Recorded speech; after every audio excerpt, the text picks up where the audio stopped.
बुद्ध के मठ का यह नियम था कि उनका कोई शिष्य जब भी कभी बुद्धत्व को प्राप्त कर लेता तब उसे कहा जाता कि एक दिशा में चले जाओ और आसपास के जो लोग हैं उनका ज्ञानवर्धन, उनकी जो आत्मा और चेतना जागृत करने का प्रयास करो और उनको सद्मार्ग पर लाना है। उनका एक शिष्य था जो 6 साल से मठ में रह रहा था और तपस्या कर रहा था।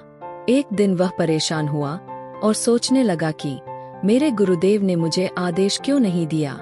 इसी बात पर नाराज होकर वह गौतम बुद्ध के पास गया और कहने लगा कि मेरी तपस्या में ऐसी क्या कमी रह गई, क्या मैंने ज्ञान अर्जित नहीं किया और अब तक आपने मुझे आदेश नहीं दिया कि जाओ जाकर किसी दूसरे जगह पर अपना ज्ञान बांटो, और क्या मैंने बुद्धत्व प्राप्त नहीं किया है।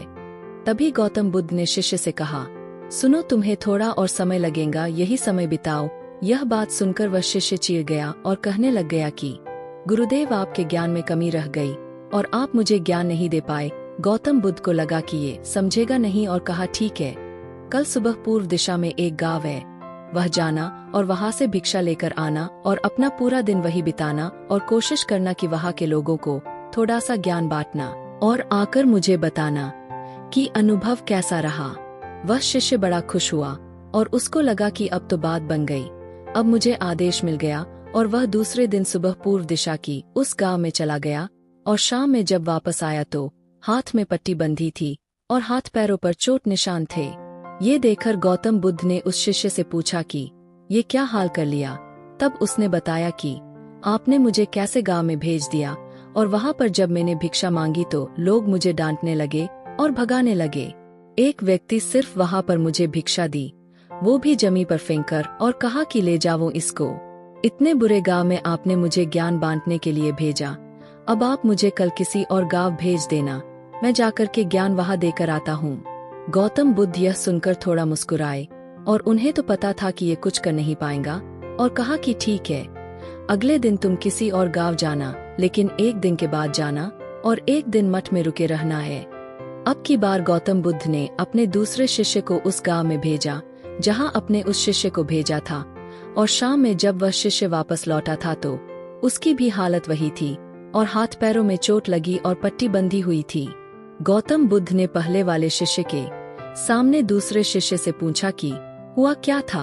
तब उसने कहा कि जिस गांव में आपने मुझे भेजा था वह के लोग बड़े भोले भाले हैं, भिक्षा दे नहीं रहे थे, और एक व्यक्ति ने मुझे जमी पर फेंककर भिक्षा दी और मैंने उसे स्वीकार कर लिया और उसे आशीर्वाद दिया कि तुम्हारा कल्याण हो।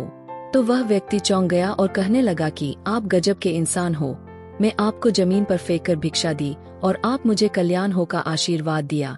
तब मैंने उसे कहा कि मैं अपना कर्तव्य निभाऊंगा और आप भी बड़े दानी हैं और आपने मुझे भिक्षा दी है। उसके बाद में जब वह से निकल रहा तब मैंने देखा कि एक बच्चा बीमार था और मैं जंगल में गया तब वहां से जड़ी बूटी लाने, और जब मैं लौट रहा था तब कुछ लोगों ने मुझे पकड़ लिया और पूछने लगे कि यह जड़ी बूटी कहाँ लेकर जा रहा हूँ। तब मैंने उनसे निवेदन किया कि मुझे छोड़ दो, एक बीमार छोटे बच्चे की मदद करनी है, और तब उन्होंने मुझे छोड़ दिया। जब मैं गांव में वापस आकर उस बच्चे की मलहम पट्टी कर रहा था तो तभी गांव वाले मुझ पर हमला करने लगे। तब उस दानी व्यक्ति ने जिसने मुझे जमीन पर फेंककर भिक्षा दी थी, उसने गांव वालों को रोका और कहा कि यह ठीक व्यक्ति है और इसे अपना काम करने दो। जब मैंने जड़ी बूटी लगाई तो बच्चा ठीक हो गया और सब मेरे लिए तालियां बजाने लगे। सभी गांव वाले कहने लगे कि कल फिर आएगा, गुरुदेव मुझे कल फिर उस गांव में भेजिएगा, क्योंकि वह बड़े ही भोले लोग हैं, समझते नहीं है, बस प्यार बहुत है। और अब की बार कोशिश करूंगा कि थोड़ा प्यार और उनके पास पहुंचाने का और ज्ञान उन तक पहुंचाने का। वो सब ज्ञानी तो, लेकिन बस जब अनजान व्यक्ति से बात करने में डरते हैं। वो जो पहला शिष्य था जो एक दिन पहले उसे गांव में गया था, वह सुन रहा था और समझ रहा था और गौतम बुद्ध की चरणों में गिरकर बोला कि गुरुदेव, कमी तो मुझ में ही थी, आपने ज्ञान तो बहुत सारा दिया लेकिन मैं उसे आचरण में नहीं हाल पाया, और मैं अहंकार को ऊपर रखा और उसी गांव के लोगों को पहचान नहीं पाया और मार खाकर चला आया।